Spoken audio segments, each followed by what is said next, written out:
Chapter 9. She stared at the picture of Matt Fisher in the newspaper as the fire raged within her. How had he escaped? No one ever escaped. Her mind raced back to the night she had started his fire. She had broken the window with her rock. Being a firefighter, Matt was too careful to leave his window open, or unlocked, even on a hot summer evening. She had poured the gasoline and struck the match, just like she always did. And the house had caught fire. She had watched it burn herself. So, what had she missed? How had he gotten away? She closed her eyes to picture the house in more detail, and that's when she knew. She had watched the front of his house, expecting he would try and escape through the front door if he woke up, but he must have gone out his window. His bedroom had been on the opposite end of the house. How could she have been so careless? He was a fireman, trained to deal with fires. She should have had every exit covered. But how could she have? She was just one person, one angel on a mission. So what did she do now? Did she continue ridding the town of its blemishes? Or did she go after Matt Fisher and complete her mission from 5 years ago?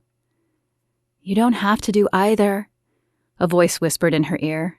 "You could stop now and leave this all behind. Find someone and settle down. Be happy."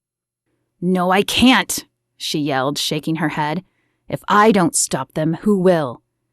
No, she couldn't stop now. The face of the next victim flashed again in her mind. She'd been given a mission, and she would fulfill it. Then, she would go after Matt Fisher again.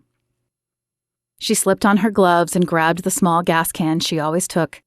A pat of her pockets reassured her that her matches were still there, and she slipped out of her house and into the darkness. She could have driven, but she enjoyed the feel of the night air. The moon guided her, granting her light from above, and the chill of the cool air honed her senses. She passed no one on her way, which was not unusual. This town seemed to fall asleep as soon as the sun set. Stores closed by 9 p.m., and people shuttered themselves inside to watch their television shows or curl up with a book. No one seemed to suspect the evil that moved outside their windows. All the lights were out in the house when she arrived. It was not a large house, but that simply meant he was squirreling his money away for now. She'd been told all about his scams and how much he was taking from innocent people. But after tonight, that would no longer be an issue. She walked the perimeter of the house, making sure to keep to the shadows. His neighbors weren't that close, but it wouldn't do to be seen. No lights shone from inside the house, and she heard no noise either. Unfortunately, due to the chill in the air from the approaching fall, there also weren't any open windows. But that was okay. She had her rock. Her hand found it in her pocket as she circled back to the living room window.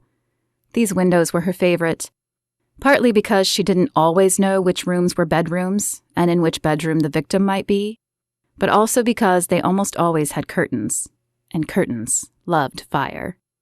When she reached the living room window, she scanned the area one more time to make sure no eyes were out, but it was silent. The night was her friend, like always, and tonight it shielded her. She withdrew the rock and smashed it against the window. Glass shards tinkled like tiny bells as they fell, and she held her breath to listen for any movement from within. When there was nothing, she placed the rock back in her pocket and unscrewed the cap of the gas can. The spout fit perfectly in the hole, and she poured the contents in. Then she replaced the cap and set it on the ground beside her. A tingle raced down her back as she pulled the book of matches from her other pocket. This was the part she waited for, the part that haunted her dreams until she fulfilled her mission. She struck the match and stared at the flame for a moment. Fire, cleansing renewal.